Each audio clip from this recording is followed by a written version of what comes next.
This program is brought to you in part by the British School of Excellence and founder, Mr. Philip Sykes, building confidence, changing lives. Do you share our view that etiquette is a set of modern life skills that are essential for personal and professional success? Join us as an etiquette coach and change people's lives through the power of etiquette and manners. The last few days have been really amazing. I had a trainer course from the British School of Etiquette. And I must say it's been one of the best decisions I've ever made and one of the best investments I've made in my own training and development. Now, words alone will not describe the transformation and the positive path that I have traveled with the British School of Etiquette. I found I learned a lot from the lessons this time I came. The last few days with the British School of Etiquette have been fantastic. And what I've learned now is really beyond my expectations. This is the most rewarding experience and the best investment I have made this year. It was just great. I learned so much, and when I go back to Belgium I will incorporate a lot of it into my day-to-day life and business. It's been absolutely wonderful for the whole week that we were here. I feel transformed, and I feel like blowing a trumpet and tell people, come and do this school, this class is the best, this is the best school ever. You should take it. It will change your life immediately. I am now able to teach other people how to bring the best of them. Thank you. Thank you, BSC. Thank you. Thank you so much. Thank you. Thank you to our clients for their testimonials on the Train the Trainer program. Our exponential and global growth is so significant that we've evolved from the British School of Etiquette to the British School of Excellence, where we're investors in people. Let us invest in you and your career. Contact us to become an etiquette coach. Go to thebritishschoolofexcellence.com. Start your career and elevate your success today.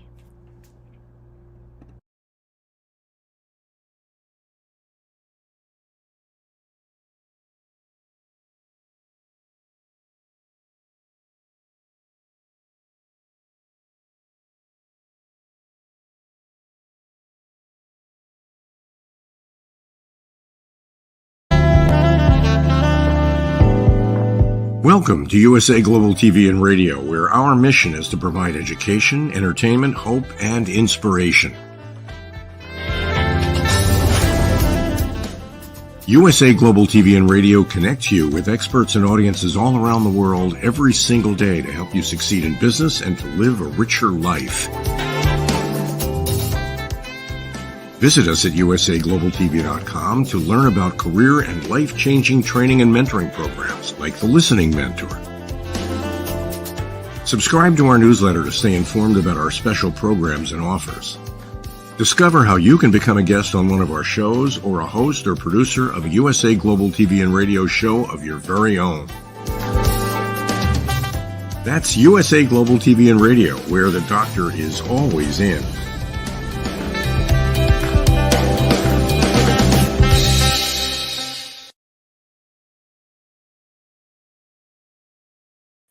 Hello and welcome to USA Global TV and Radio. My name is Caroline Heward and I'm known as the Harley Street Stress Expert. Our show today is Talking Heads, and today we have a special way of working in partnership with E360 TV. So for those watching on E360 TV, well, a warm welcome to the show. And those who are watching live and also on the replay, a warm welcome. Good morning, good afternoon, good evening to all of our people around the world, either watching live or on the replay. Our show today is Talking Heads, and I'm an expert presenter in today's topic, which is how trauma can affect your life. And in particular, I'm looking today at narcissism and how it affects the victim and how they move through after they have survived and left the narcissistic relationship, and what happens to them and how they live. So it's part of the Mind and Body Connection series, and let's begin.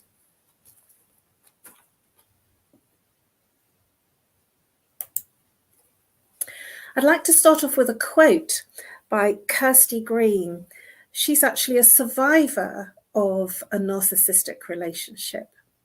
And she says, revenge is surviving, getting out and being a better person than you were and breaking the cycle. Kirsty Green. So the trauma bond, breaking the trauma bond of being with the narcissist and the narcissistic personality disorder. So how do you break the bond? First of all, it's important to understand what the bond is and how it's been created so that you have an idea of how someone that is suffering the trauma of being with a narcissist to move forward in their life and to recover. So the way that that bond is set up is in the honeymoon period or the love bombing phase, where there's so much love and so much compliment and so much gift and so much give and so much attention that the person is drawn in. They're so drawn in that the person that's the narcissist in that relationship won't let go until they know their victim is drawn in hook, line and sinkered. And when they know that for sure, that's when they change. And the bond becomes incredibly hard to move, to budge. Because when the person that's being drawn into the narcissist's lair and drawn into that relationship, and they are absolutely in unconditionally thinking that that is what the real person is made of. And that is, they don't believe that it's possible to be anything different. And when they suddenly change and start becoming mean or gaslighting them or being negative with them or putting them down, making them little, all those things that they're doing and making them feel like they're believing things that aren't true and believing that they've made something up or not heard what the person said, and all those things that come up in that narcissistic relationship, they believe that it's possible to go back to that love bombing stage. And this is how the bond is created. Now, when you are a victim, and I have to say it like this because it is exactly what happens. The narcissist knows who to pick, and they draw in on the fact that you are open and vulnerable. A narcissist can come in, even if you're a very strong person and a very outgoing person, they can come in when you're at a place of vulnerability. So even if you are okay most of the time, if you show any chink of vulnerability, they can get in.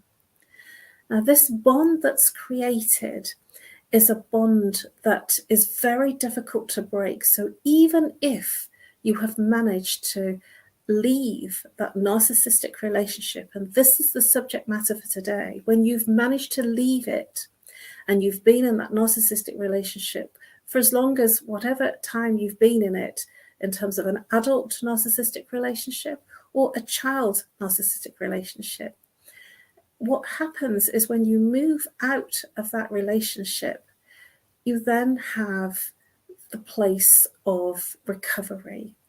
And it is possible to recover.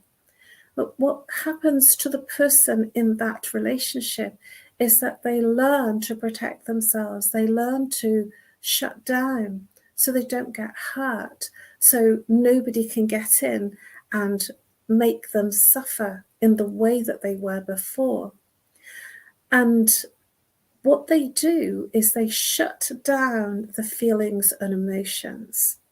and they reside in the belly below the belly button. And shutting down the feelings and emotions, when they do that, the escape route is the mind. And so then when they're in a conversation, or they're in a relationship, or they're exchanging in a group situation or a private situation with a friend, a colleague, or even in family situations, they will be thinking their way through things that they say and do rather than feeling their way. And that is because when you shut down the feelings and emotions for protection, and we don't have any ideology of understanding that we have done that, apart from the fact that it happens because the body self-protects. The body will protect you, and it stops you from being hurt. So when the body protects you and shut down the feelings and emotions, the escape route is the mind. Now, I had a really interesting conversation with someone that had been in narcissistic relationships for a period of time in her childhood and in her adult life. And it was a very fascinating conversation, and one that has made me decide to do this presentation, because it was something that I hadn't thought about, and yet it was very glaringly evident that this person was absolutely in recovery from a narcissistic relationships, or many, and at the same time there was a misunderstanding or even strategy to be able to live and go forward. And it was this, that they were not in that narcissistic relationship anymore, that they learned so much about the behaviour. They learned to understand how the control happened and how they were wielded in and how they were responding and to what. And because they learnt that, they learnt to be in a place of control, which was amazing because they were able to get out of the relationship. So in that conversation, we talked about response and reaction. We talked about control. Who's in control? And I mentioned that it's all about your response and your reaction, how you respond and how you react. And you can feed a narcissist by reacting, by being in a state of reaction every time they say or do something. And there was much discussion about reaction and non-reaction. And sometimes people get a little confused about what being in non-response is, because everything is energy. And if you are saying, I'm not going to respond to you, I'm not going to react, that's still a reaction. And so this is important to understand, that you are in control.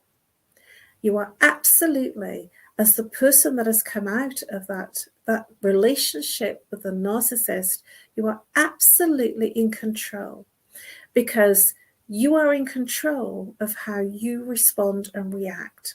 And the response and reaction is for you. It's absolutely in your power how you handle the situation or not. And when you're in a reaction, you're actually not in control. And this is about containing and keeping your boundaries, keeping good, strong boundaries, and looking after yourself and your personal needs. What do I mean by that when I say non-reaction? I really mean that when you move into a place of, I call it water off a duck's back, when you move into a place of not reacting to almost being gaslit, and the person expecting a response from you, to listen compassionately. Now, in this conversation, I dived straight in and said, you're wrong. And so I was reacting. And it made me realize it's so easy to go and react when you know you're right. And this is the way a narcissist behaves, that they are right and you are wrong. They're always right, and you are always wrong.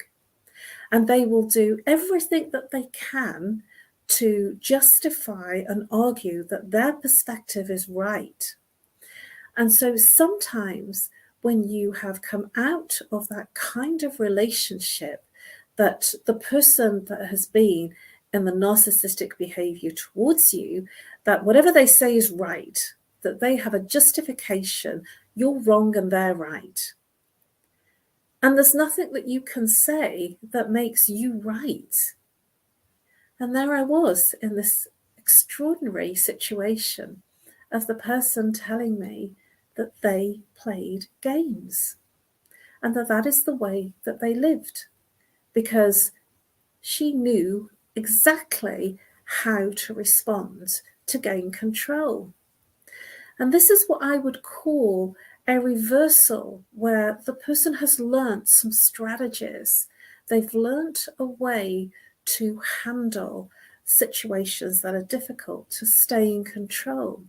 And they've learnt it from a narcissist, and they've learnt the game. And so their response is, when they are in awareness of who they're exchanging conversation with, or they're in an experience with, they will then decide from their mind which game to play. My insight to that, and to share with you, is that this is very hard work. You'll be absolutely exhausted by the end of the day if you are in this response and reaction. These games that we play are coming from the mind.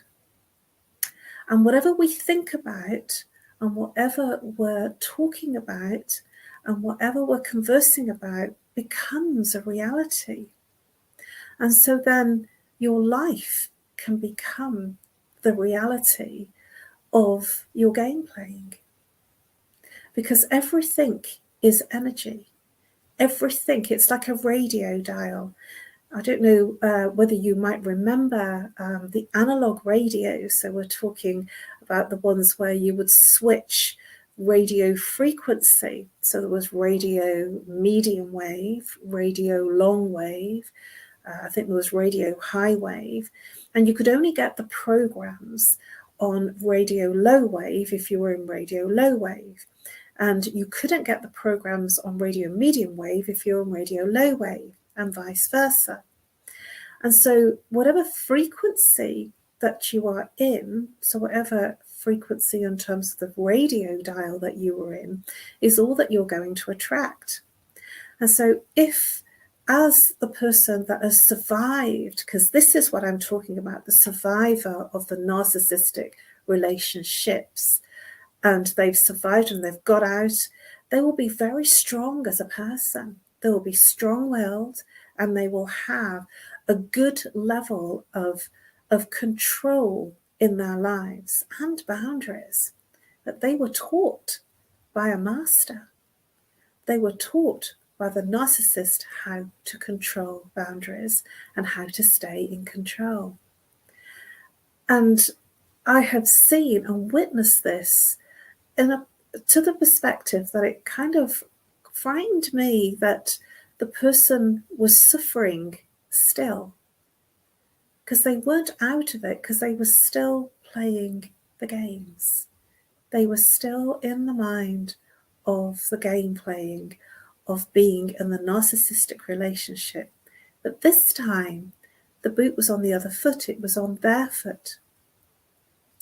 And so my invitation, if this is something that is happening for you, and if this is something that, as a survivor of narcissistic or serial narcissistic relationships, if this is one of the things that you are doing, to look at the frequency that you are emanating by playing these games.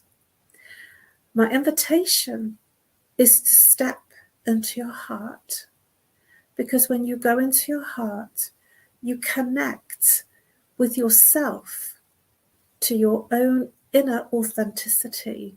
And from your own place of authenticity, you connect with the other person every time to their inner authenticity. And then all that energy that's expended from trying to work out what to say, when to say it, and who to say it to, and how to stay in control, literally dissipates. And it leaves you feeling more peaceful and energized. And it's very easy to step into that place in terms of a conversation with someone that's been a victim. It doesn't matter how long ago it was. It could have been in childhood. And it's even worse when it is in childhood, because as a child, especially up to the age of 12 years old, we're like a sponge and we soak up everything. We hear everything and we feel everything. And we just soak everything up. We're looking around and we're seeing and experiencing behaviours around us about control. We're seeing behaviours of what happens when somebody does something and the response and the reaction. And we see who is control, who is not in control. And we respond and react accordingly. And we learn. And that becomes our blueprint. It becomes something that we remember. It's not something we think about. It becomes part of our blueprint of how we respond and react. And in a sense of protection, in a place of self-defense and protection, the body will shut down the feelings and emotions. And the sad thing is, when the body shuts down the feelings and emotions, the body goes into like an autopilot. So you go through the motions without the emotion. And then it's very difficult to feel or sensory your way through life. You think, talk, and analyze your way through life. And that's pretty exhausting. It's actually very aging too, because when you're in that place of playing games, trying to work out what the other person is going to do and have a one-upmanship about your response, you, the victim, the person that has survived the narcissistic multiple relationships, is still in the mind of those narcissistic relationships. Even though they're not physically there, they are with you in your mind because you're still playing the games. Because a narcissist plays games. They do it for control. They will leave you feeling wonderful 1 minute and feeling unbelievably in a disarray in the next minute. You will feel in 1 minute all loved up, and in the next minute not quite sure what happened, what you did. And this is because this is the way a narcissist has their energy. They feed off your energy. And so when you are feeling low, depressed, anxious, it starts to shut you down. It starts to move you into a place where you don't want to fight anymore. You don't want to retaliate anymore. And sometimes, as the person that is in that narcissistic relationship, so the abused, will go quiet, go silent. Here's something about that silence. When you go silent in that relationship, something happens to you, that you shut down how you feel. You shut down any sensory experience and you suffer even more. That silence is an internal silence of suffering, a lack of control that affects the abdominal brain. That's the third chakra, the solar plexus, where you're not feeling in control. So it affects your body and it affects the way that you experience life. And this can create a depression. Now, the survivor of this relationship, and they've come out of it, and they're now in their everyday and feeling very happy, and they're feeling very successful that they've left it behind, has learnt some incredible things. They have learnt how to play the game. They have learnt because they've had masters teach them. They have been at the other end, being the victim. And sometimes the survivor can turn it on its head. And I've heard the expression that the abused can become the abuser.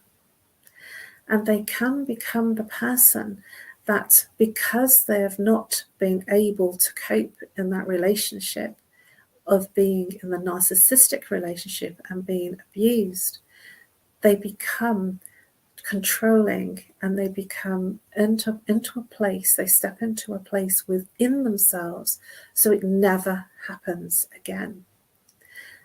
And when they leave, because they have to gain a lot of control in their life to be able to leave that relationship. And it's a massive congratulations to everyone that has suffered any type of narcissistic relationship and they've managed to move out of it. It's a huge, huge challenge, because the chains that bond you into that relationship are from the love bombing phase. And when you've come out of the love bombing phase, something incredible happens to your sense of feeling safe within that relationship, because you feel that you fell in love with the person that is really not the person you fell in love with. It was an image they wanted to portray to you. Now, you have learnt these things as the person that's been abused in that relationship. And sometimes for some people, it's very easy to remember those strategies and step into them, to be right, to actually not be open to hear anyone else's opinion. I'm right, you're wrong. And even if it's ludicrously, absolutely unbelievably silly, they will always be right. And that is the way of the narcissist. That the narcissist, even if you plainly tell them that they're wrong, even if you catch them in an outright lie, they will never be wrong. They will always be right. And this is the challenge that happens to the person that's been in that relationship, that this is what they've learned. And this is the place of control. This is the place where they're not going to get hurt. They're not going to get beaten up. They're not going to be controlled by anyone or anything else or any situation. And this becomes their survival strategy. And I feel it's very sad to witness. I feel it's very sad to see, because the person in that behaviour, because it's a behaviour pattern, is not aware. They've learnt it, and behaviour is not something you think about, it's something you're being. It's not something you decide to be, it's something you're being because it's learnt. It's protection. We don't think about how we're behaving. We become our behaviours because of how we've been in experiences and how we've survived experiences. It's only when you go to any type of counselling or therapy that someone might question your behaviour. And I've certainly gone through lots of training in my years to help me question some of the things that I thought were normal. And then I realised that actually that's not the way that everyone sees the world. And we all have our own individual experiences. We're all human here, having a human experience. And I have seen playing mind games played out not just by the narcissists, but by many people, even in corporate. And sometimes I've seen some of the worst mind game playing in corporates, where there's one-upmanship, there's people pushing you down so that they look cleverer than you. And it is very, very difficult. I was never a political player when I was in corporate, and I saw the games and didn't want to participate. And it's very challenging when you're with someone that's been a victim of narcissism to be drawn in, because when the person is coming from a victim energy, that even though it's quite passive, it's actually really, really draining, and it's very drawing. It can really bring you in and reel you in. And What's the way to get out of it? The way that you can disengage from playing mind games is to disengage. I don't mean making the person wrong. What I mean is to take your energy out of the game that they're playing. Literally stop engaging in your energy, because everything is energy, even thought, even if you're thinking something bad. And if you have and you can see something in what I've shared today that is an experience for you, it's all about forgiveness. To forgive yourself for how you feel and how you've responded and how you've reacted. And forgiveness is not for the other person, it's for you. When you forgive yourself, the situation and the experience that you have experienced in being part of the mind games or reacting in somebody's mind games, if you have been in that space, it is very, very challenging and quite energy draining. And my invitation to you is, we're human. To err is to be human. To forgive yourself and to send the person your love, your compassion and gratitude. Because when you are in gratitude for an experience, then comes the learning and the growth, and then comes the transformation and the change.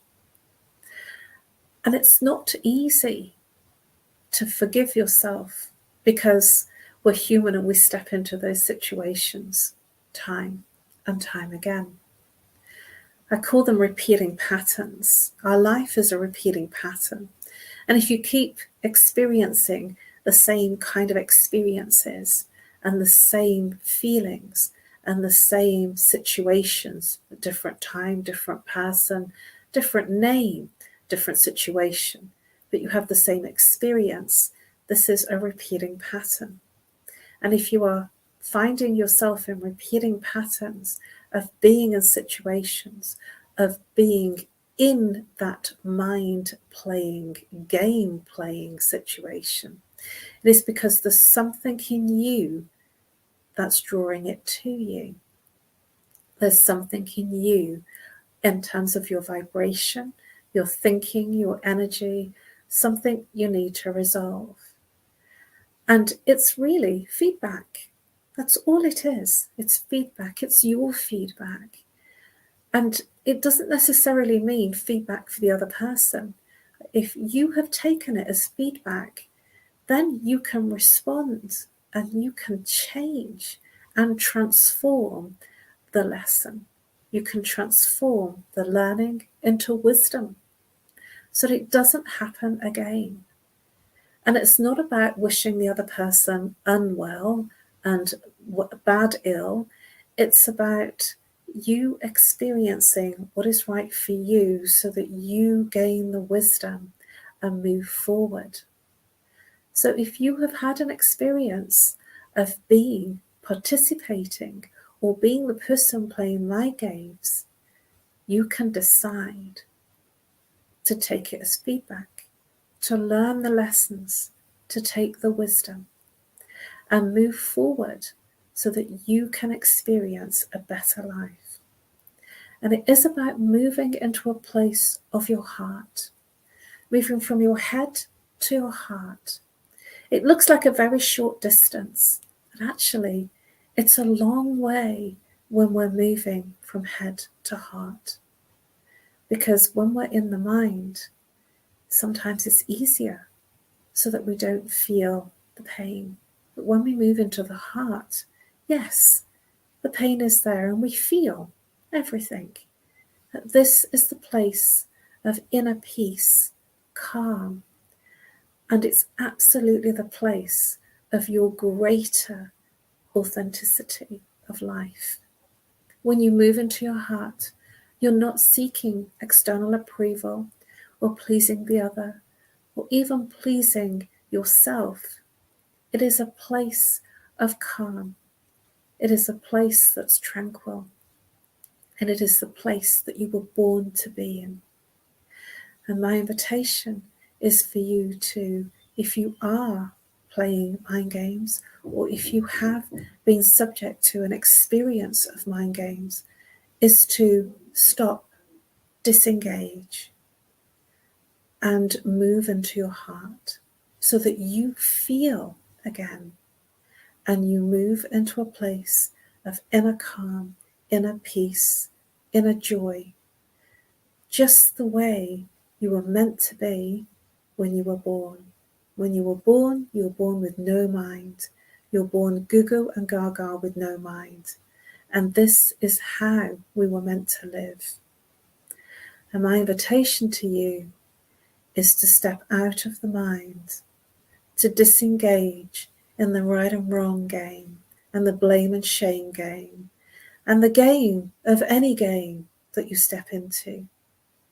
And allow, if a person wants to be right, to be right. And whatever they think is whatever they think. And allow them that place to learn their inner wisdom so that they can grow, because we all are on our own healing journey. Forgive yourself for the games that you enter into and that you play with other people. This is how you overcome your trauma. This is how you move from head to heart to inner peace and inner wisdom, and more importantly, to a place of joy. Eckhart Tolle, he said, there is a fine balance between honouring the past and losing yourself in it. For example, you can acknowledge and learn from mistakes you made, and then move on and refocus on the now. It is called forgiving yourself. I thought this really sums up forgiveness, because the forgiveness isn't for the other person. The forgiveness is for you.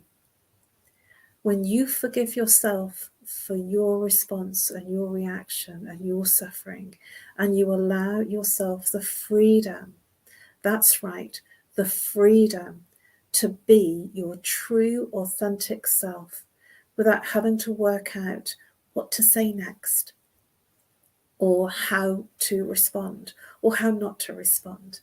To be your authentic self is so freeing and liberating. I cannot stress to you how liberating it is to not have to work out what the other person is going to do next, to be in control. To be yourself is the true place of living your authentic life.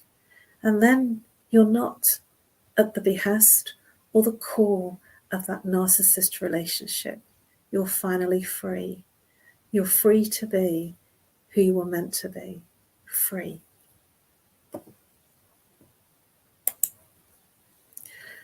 Thank you for your attention and your interest. Please subscribe to USA Global TV and Radio. You can find all of our Talking Heads episodes under the playlist Talking Heads. Under my name, all my Talking Heads episodes, Caroline Heward, 2022, and all my Talking Heads episodes for this year, 2023, under Caroline Heward. We have many other experts within the USA Global TV and Radio platform. You just have to look under Talking Heads and you will find an absolutely amazing team of experts with all sorts of topics and aspects to help you live a better life.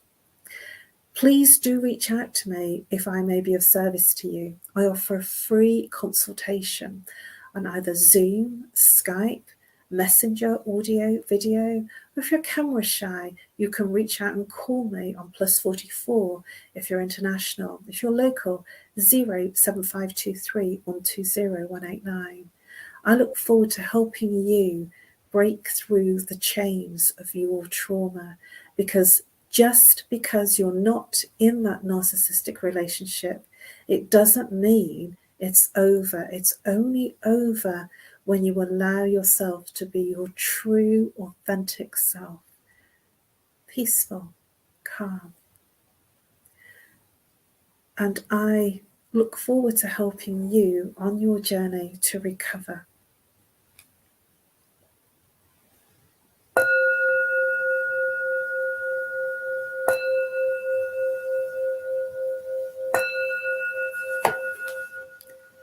Namaste.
This program is brought to you in part by the British School of Excellence and founder, Mr. Philip Sykes, building confidence, changing lives. Do you share our view that etiquette is a set of modern life skills that are essential for personal and professional success? Join us as an etiquette coach and change people's lives through the power of etiquette and manners. The last few days have been really amazing. I had a trainer course from the British School of Etiquette. And I must say it's been one of the best decisions I've ever made and one of the best investments I've made in my own training and development. Now, words alone will not describe the transformation and the positive path that I have traveled with the British School of Etiquette. I learned a lot from the lessons this time I came. The last few days with the British School of Etiquette have been fantastic. And what I've learned now is really beyond my expectations. This is the most rewarding experience and the best investment I have made this year. It was just great. I learned so much, and when I go back to Belgium I will incorporate a lot of it into my day-to-day life and business. It's been absolutely wonderful for the whole week that we were here. I feel transformed, and I feel like blowing a trumpet and tell people, come and do this school. This class is the best. This is the best school ever. You should take it. It will change your life immediately. I am now able to teach other people how to bring the best of them. Thank you. Thank you, BSc. Thank you. Thank you so much. Thank you. Thank you to our clients for their testimonials on the Train the Trainer program. Our exponential and global growth is so significant that we've evolved from the British School of Etiquette to the British School of Excellence, where we're investors in people. Let us invest in you and your career. Contact us to become an etiquette coach. Go to thebritishschoolofexcellence.com. Start your career and elevate your success today.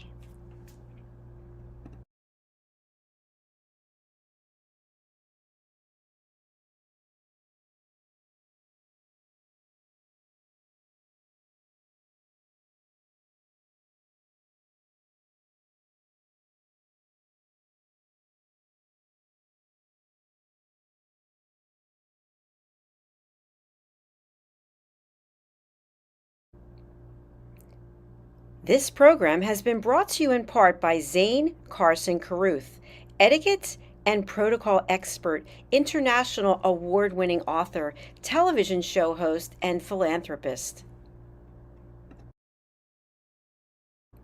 Thank you to Zane, our official diamond sponsor for USA Global TV and Radio in partnership with E360 TV. Zane is the author of The World's First Tooth Fairy Ever, as well as many other children's books. She's also the television host of Elegance, Polished Demeanor, and Posh Living, seen on USA Global TV and Radio. Hi, my name is Zane Carson Caruth, and I'm the author of this book, The World's First Tooth Fairy Ever.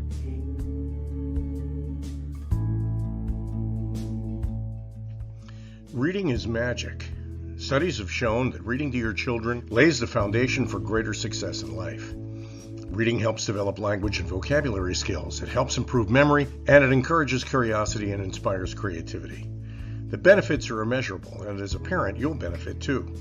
In only 10 or 15 minutes a day, you'll be creating more memories and a bonding experience that will last for years to come. So take time to read to your children. Read them books about things that engage and interest them. Tales of fairies and magic fascinate children, and as everyone knows, the Tooth Fairy is at the top of the list. If your child loves magic, wands, adventure, and what child doesn't, you'll love reading them books from the trademarked series The World's First Tooth Fairy Ever. Follow along as Bella, the world's first tooth fairy, accidentally starts the tooth fairy tradition. Learn the tricks of being a professional tooth fairy in the book Bella Starts a Tooth Fairy School. Your child's imagination will soar as you read the adventures of Bella and her magic wand.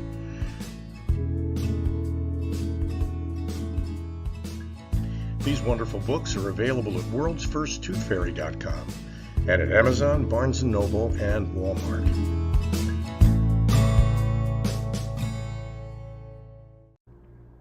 To learn more about Zane, contact her through her website, zanecaruth.com, ZANECARRUTH.com. Order Zane's books and merchandise. Contact her about being a keynote speaker at your next event.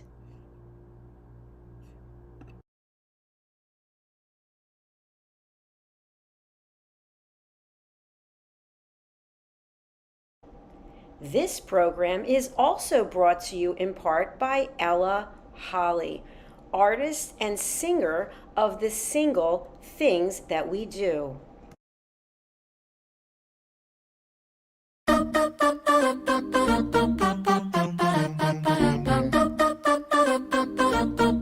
If I look into your heart, are you looking back at me? Am I everything you want, baby? If my heart was in your hands, would it be for you and me? Would you wanna keep it close, baby? Right on time, find the right guy, the one I dreamed he'd be. Give it all that you can, stumble and fall. Love will set me free. Baby, baby, baby, don't you know you drive me crazy? I love the things that we do. Baby, baby, baby, if you say that I'm your lady, 'cause I can't stop thinking of you. If you told me to my face, you would lie right through your teeth.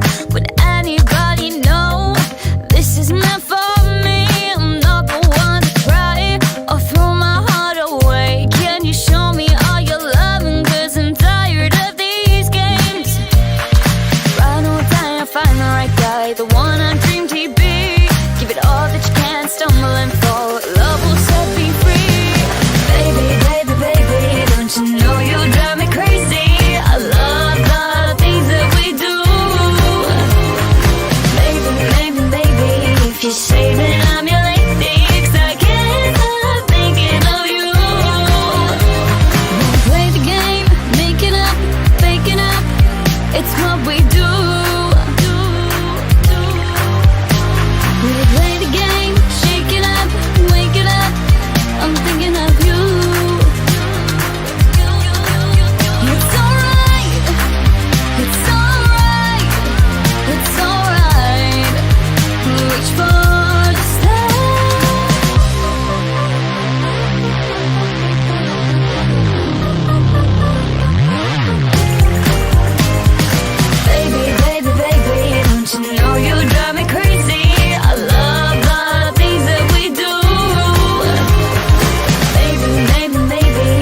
say that